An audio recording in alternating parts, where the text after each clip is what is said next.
just talked about the Patriots a lot, but this is the place where the AFC playoffs will go through. The one seed Ravens resting a lot of people against the Steelers team that needs to win against RG3 and the Ravens, and then need a Tennessee loss later in the day in Houston. Other than that, then it just essentially becomes a strength of victory flowchart as to whether the Steelers get in or not. Randy Moss is there for us in Baltimore today.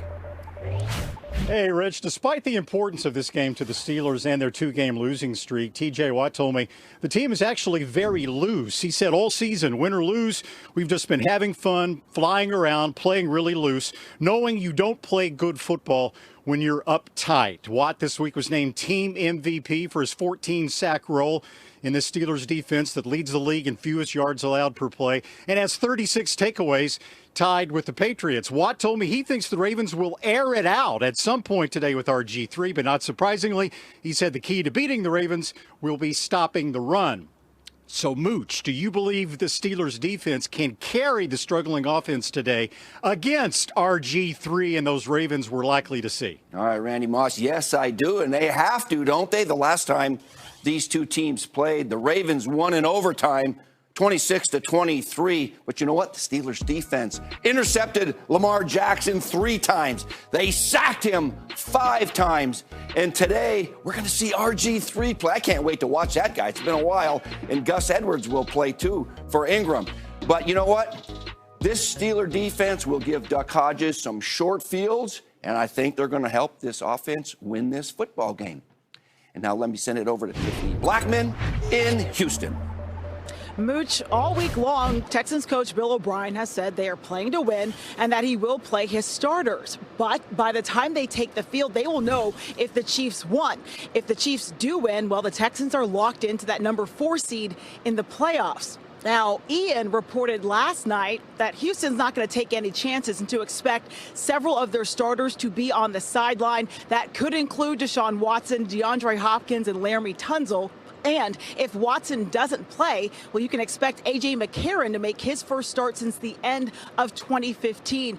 This all could bode well for the Titans. And, Kurt, if the Titans do get into the playoffs, do you think they can make some noise? Well, I tell you what, Tiffany, I like what they have as a team. And, of course, this guy right here is playing lights out since he took over as a starter. But to me, it's more about when you get to playoffs, you have to be able to win different ways. And I believe this Titans team can win different ways. They can win with defense, got a solid defense, don't give up a lot of points. They can win running the football with that guy right there. Derrick Henry has been as hot down the stretch as anybody in the league. And they can win throwing the football with this guy and A.J. Brown and the weapons he's got. They've done a tremendous job. So they've got great balance across the board. We've seen them already beat the Chiefs. If they get into the playoffs, they will have beaten the Texans, a couple playoff teams. So I like this team's chances. I don't know how far they can go, but I believe they're going to be a tough out for somebody come playoff time. Another team that's going to be a tough out is the Kansas City Chiefs. Let's go to Kansas City now. James Palmer. Well, thanks, Kurt. In the back corner of the Chiefs locker room is where the defense is, the group that gets bulk of the criticism about why this team hasn't gotten over the hump the last couple of years. So Andy Reid in the offseason changes defensive coordinators, go with Steve Spagnuolo. Spagnuolo told the group when he first met with them in the offseason, this is how difficult it's going to be to statistically become a better defense. Tyrann Mathieu told me the numbers were just bad. He also told me it was ugly in the offseason. There were times we didn't know who to cover. But in Week 11, the game against the Chargers in Mexico City, Mathieu told me he talked with Chris Jones and Frank Clark. They said, we're tired of being the punching bag. Well, since then, nobody's given up fewer points per game than the Chiefs. So I ask you, Irv, can they go into New England? Can they go to Baltimore and beat both those teams?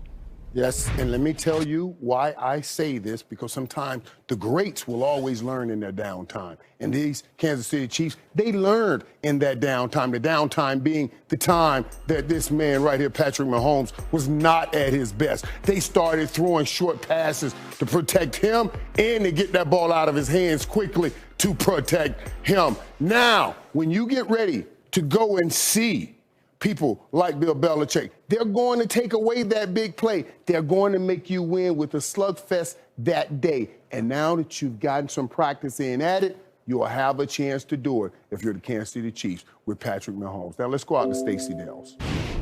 Well, Michael, it's such an exciting day of football across the board, but I would be remiss here at Ford Field to not put football aside and recognize just a terrible tragedy that has occurred this past weekend for Lions wide receiver Marvin Jones Jr. and his wife Jasmine and their family, who lost their youngest of 5 children. 6-month-old Marlo was found on Friday night unresponsive. Teammates immediately visited to console the Jones family.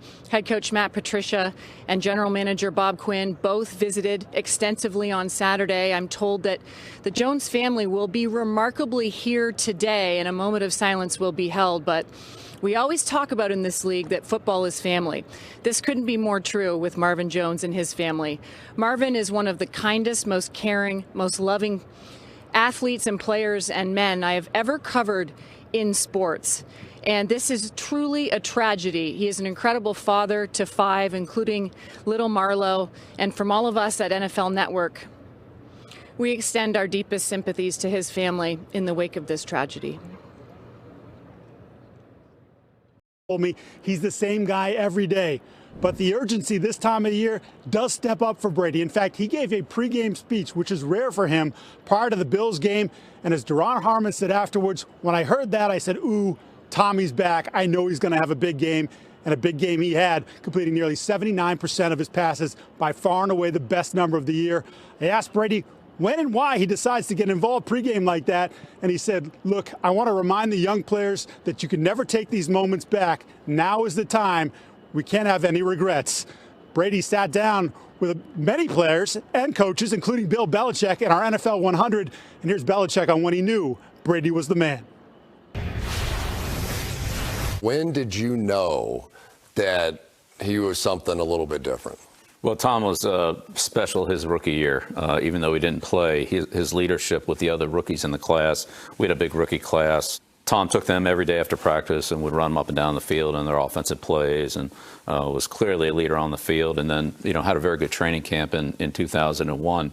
Kind of the crossroads was in the middle of the 2001 season when we played the Rams. That was the week that Drew had come back, and so I split the reps between Tom and Drew that week.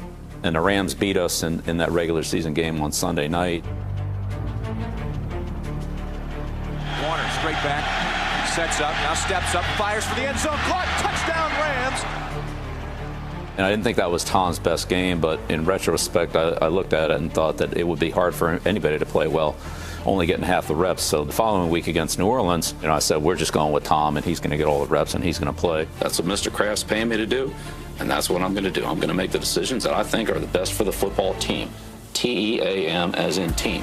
You played very well in that game, and I think that's one of the real trademarks of Tom's career is there've been a couple games along the way where it hasn't been his best, but the next game has always come back and been, an outstanding game. So that was a real turning point, I would say, in that season and ultimately in the evolution of Tom's great career. Tom, are you aware that he thought you were special, part of the rookie class at the time? Is that news to you right now, or did you know that? Yes and no. I mean, I think him putting me on the field, I knew that he was confident in me.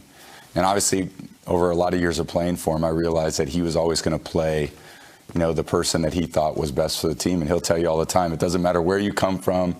I don't give a where you were drafted, how we got you here. You're here to win. And if you're not the best guy, you're not playing. I think that was a great opportunity for me, who's someone who was, a late round pick. And you think, God, that guy's going to get a lot more chances. And it wasn't the case. He felt like, if you were on the team, you showed it on the practice field, you delivered when it mattered the most, and, you were going to get another shot to get out there and play.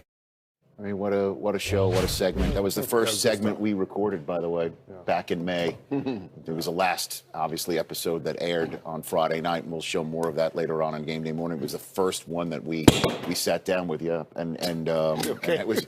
Well, the set stayed together then.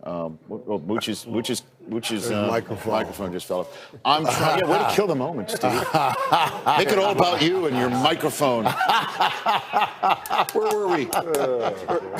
Go ahead. By the way, say what you said off camera when you heard Belichick say that he pulled the trigger on Brady.